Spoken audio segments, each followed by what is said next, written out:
Welcome to the HCI family of podcasts. We're your source for personal, professional, and organizational growth and development. We share our own original research, explore industry trends, and interview executives and thought leaders from across the globe. Join us for practitioner-oriented content around all things leadership, HR, talent management, organizational development, and change management. Maximize your personal and organizational potential with the HCI family of podcasts. Dr. Saundra Dalton-Smith, welcome to the conversation today. Thanks so much for having me. It is a real pleasure to be with you. You're joining us from Birmingham, Alabama. I'm south of Salt Lake City in Utah. And today we're going to be talking about your new book, Being Fully Known, The Joyful Satisfaction of Beholding, Becoming, and Belonging. I love the title. I love the idea of being fully known. I love each of those aspects that you outline in the subtitle. I think this will just be a really fun conversation. As we get started, I wanted to share Saundra's bio with everybody. Dr. Saundra Dalton-Smith is a board-certified internal medicine physician, speaker, and award-winning author. She is an international well-being thought leader featured in numerous media outlets, including Prevention, MSNBC, Women's Day, Fox, Fast Company, Psychology Today, Inc., CNN, Health, and TED.com.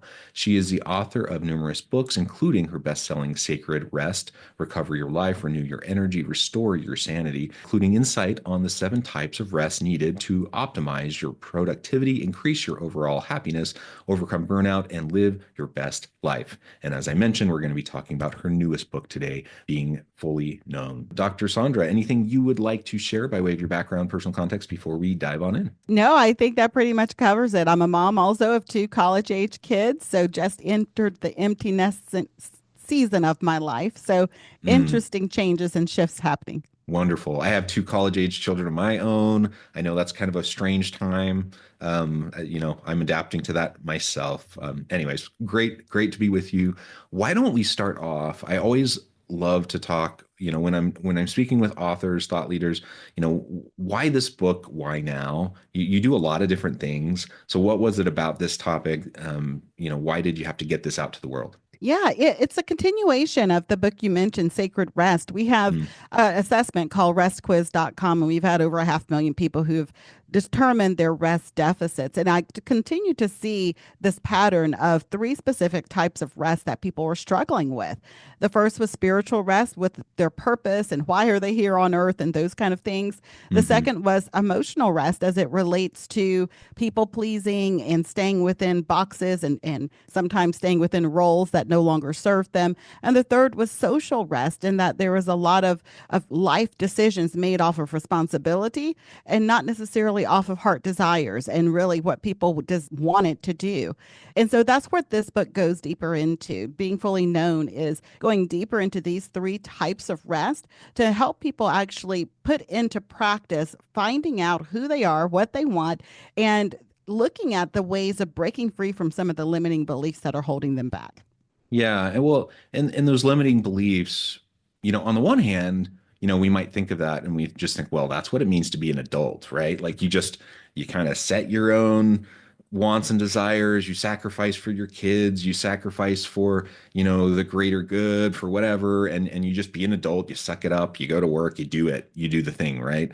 I think that's how we're taught, that's how we're raised, that's how society tells us we're supposed to, be adults. Why is that a problem? Why shouldn't we just go through life that way? Well, to me, that becomes a tomb.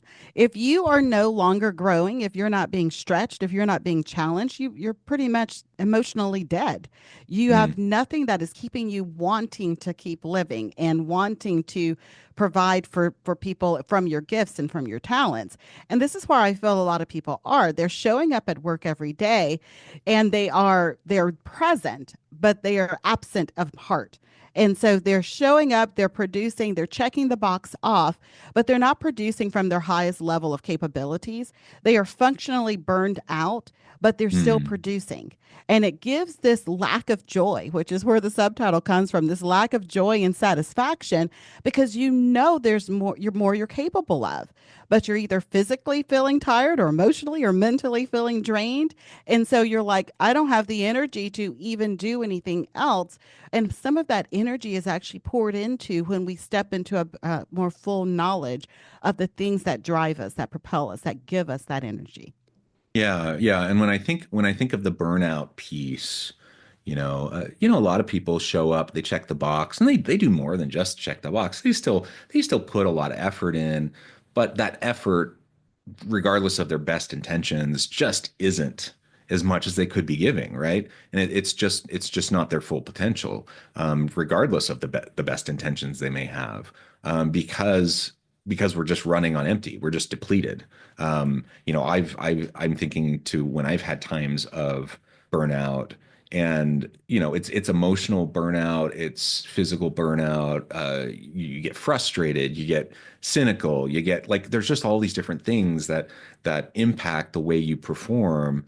And I'm one that I have a strong work ethic. I'm never gonna stop working hard, but is the quality or the level of contribution is good, and I can't deny that it probably isn't. And the way I show up and that I be with other people probably isn't as good, just because of the cynicism or the frustration or those sorts of things, even if my effort is still high and still strong. And so the burnout piece is really important. And so when that joy is gone, when the satisfaction has left you, when you're not feeling fulfilled, and when you're dragging yourself out of bed in the morning, and you're just getting yourself to work, and you're just like, why am I doing this? Why does this even matter? You're not feeling any real connection to what you do anymore. Yes, you can pull yourself up by the bootstraps. You can, whatever analogy you want to use, you can say, I'm adulting, I'm doing the thing, I'm mature, and I'm sucking it up, and I'm sacrificing for whatever. But in the long run, that's not good for the individual. It's not good for the organization. It's really not good for communities or society, because we have all this depleted potential that is untapped, And so if we're really looking at maximizing potential, then the best thing for everybody is to help everybody tap into that potential, right? Yeah, I couldn't agree more. That's actually the work that I primarily do now. We own a workplace well-being consulting agency called Restore Assist. And a big part of what we do is work within consulting within organizations, helping them make sustainable employees, because that was my journey. I burned out as a physician. And Mm, from the outside, at the time that I burned out, I was actively publishing book. I was in the news, all the things. I had the fixings of success with a life that did not feel successful. I was mm, exhausted all the time. I had no energy for my family, no energy to build healthy relationships. And in the process of that, someone looking in would say, oh, wow, she's helping so many people.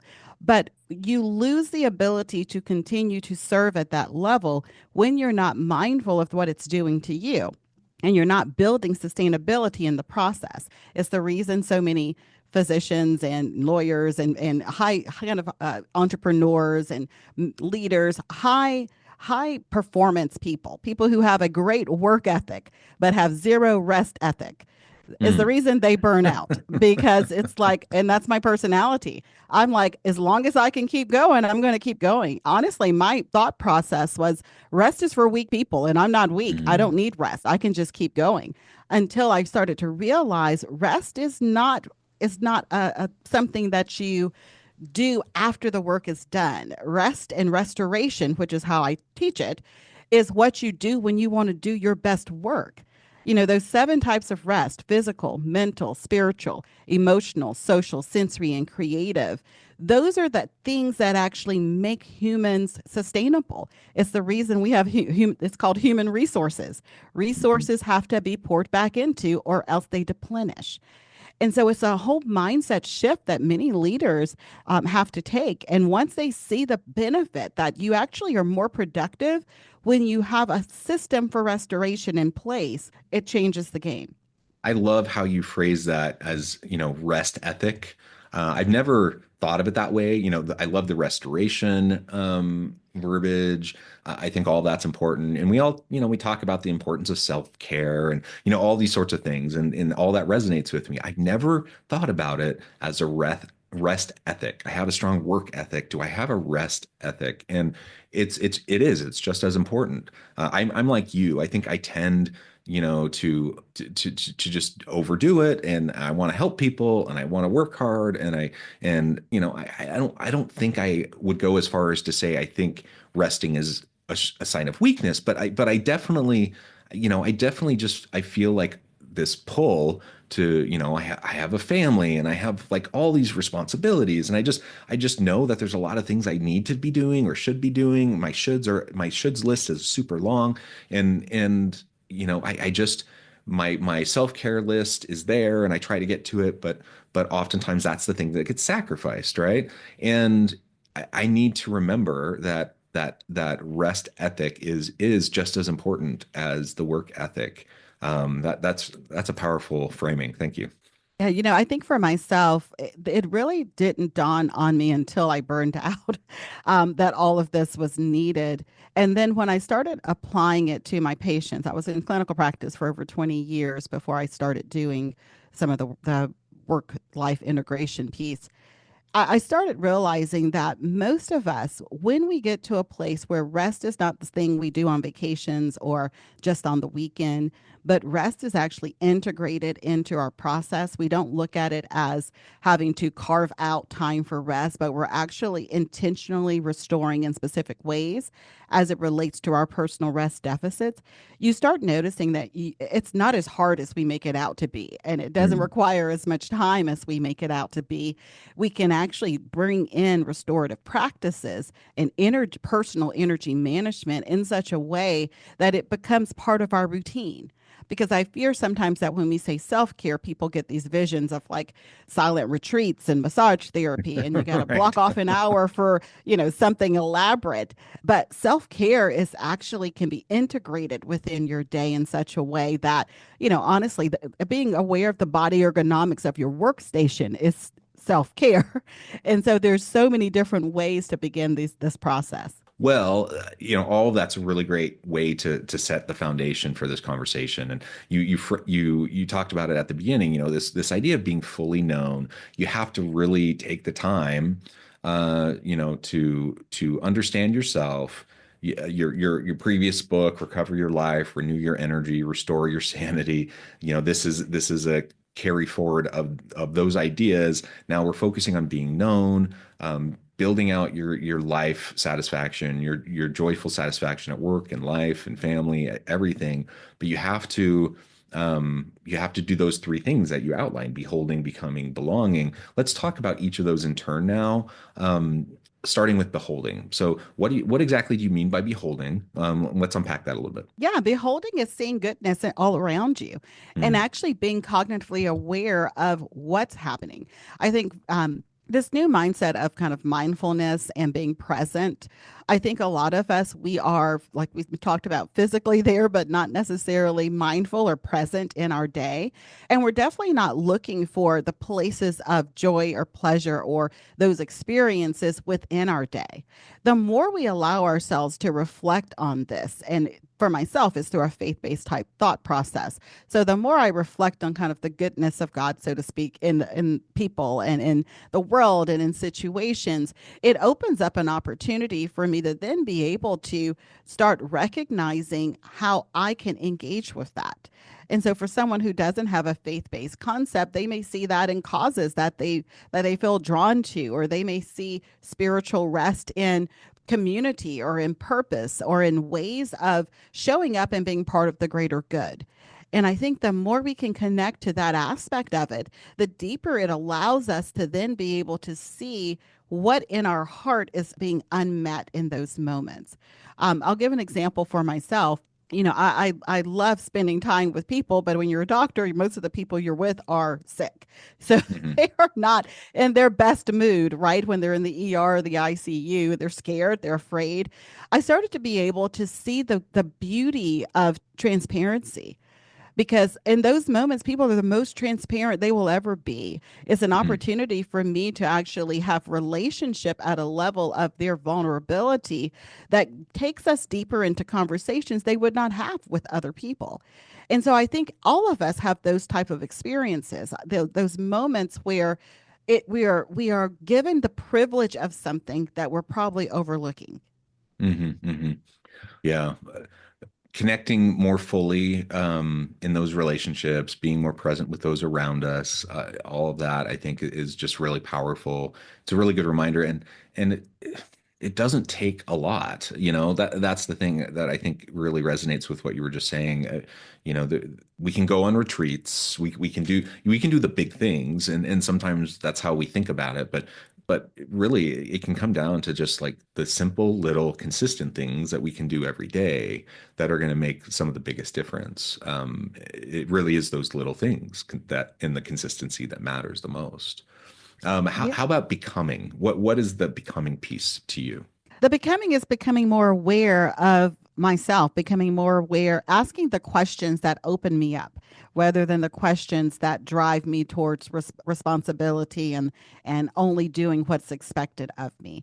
So for I think too often we box ourselves in based on past experiences, based on what people have are expecting us to do. And so, with the becoming aspect of it, you are asking deeper questions that require you to explore and have an adventure with yourself. Start allowing yourself even to step into places where you may fail or you may not succeed in the way that you think you would, but you're not viewing it as failure. You're viewing it as an opportunity to learn about yourself, an opportunity to see what the possibilities are. I think whenever we resist because we believe we can't do something well, we're Hmm. actually resisting learning. And we're a little bit prideful because we don't want to fail, so we're not even going to try. But I find that people who are the most successful are willing to take those steps, and they don't see that step as a failure if it doesn't work out the way they expected. They celebrate that they gave themselves the opportunity. They Hmm. celebrate their yes to the adventure.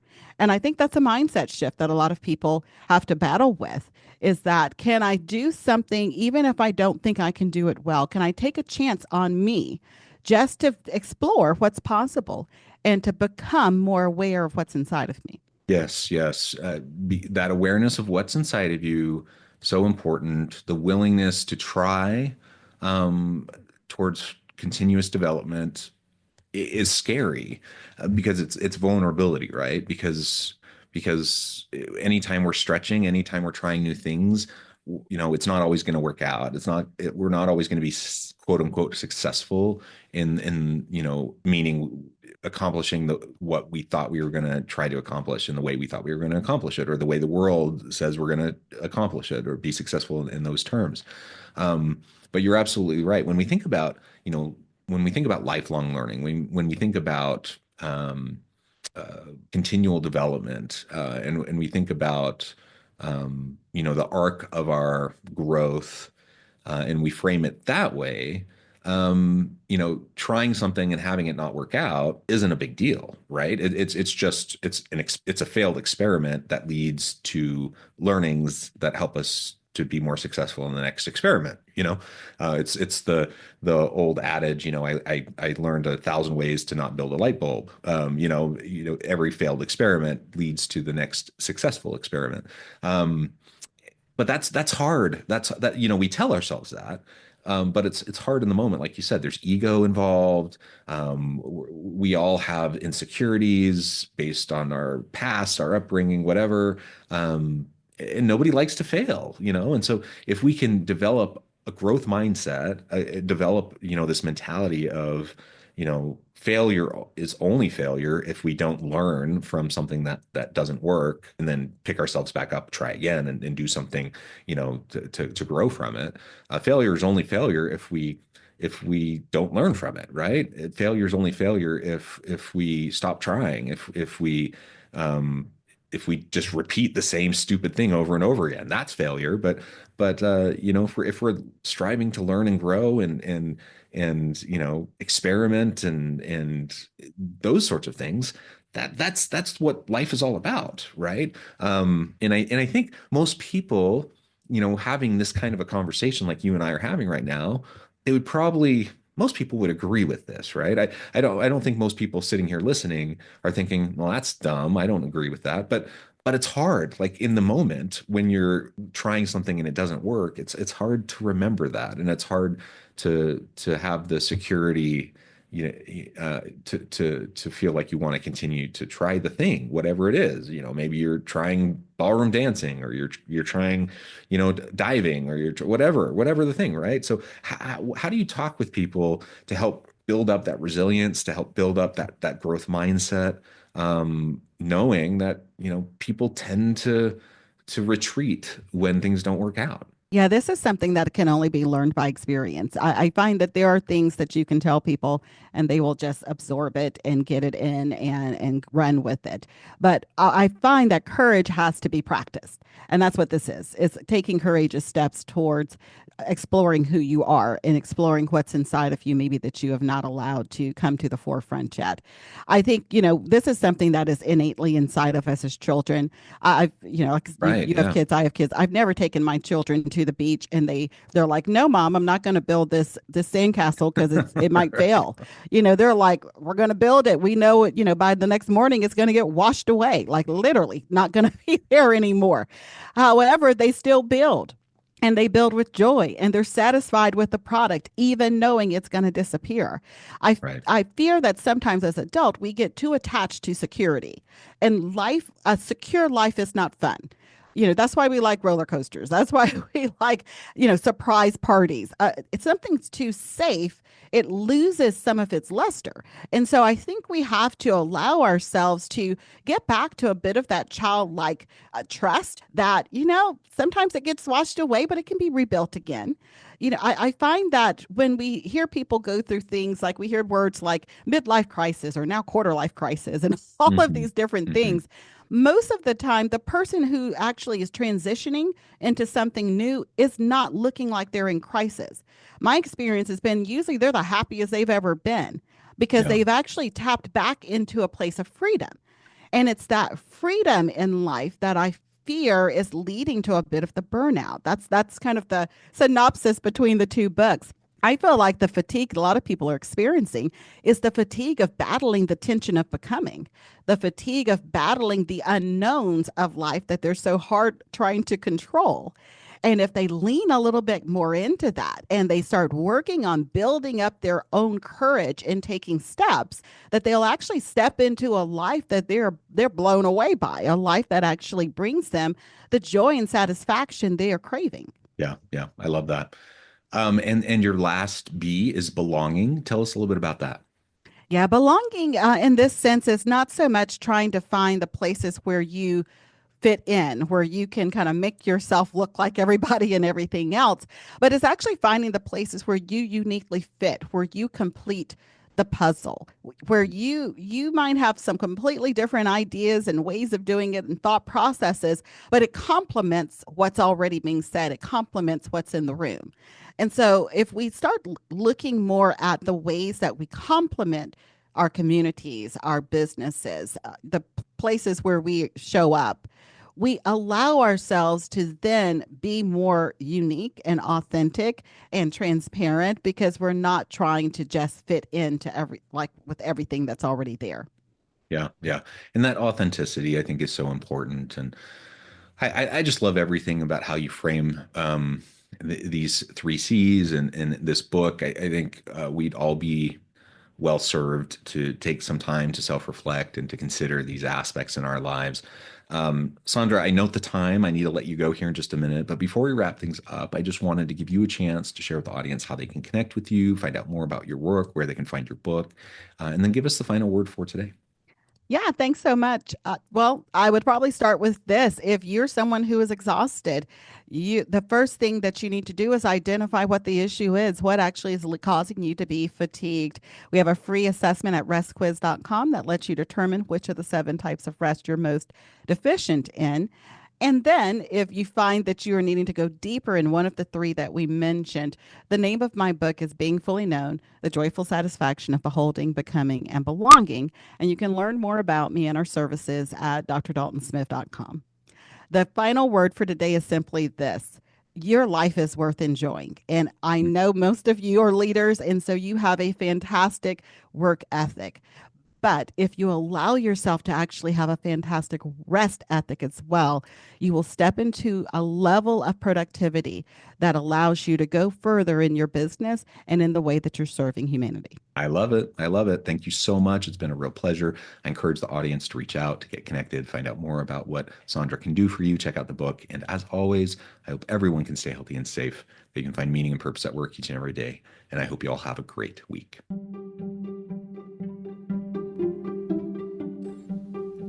Thanks for joining us for this episode of the podcast. We hope you stay healthy and safe, and please join us again soon.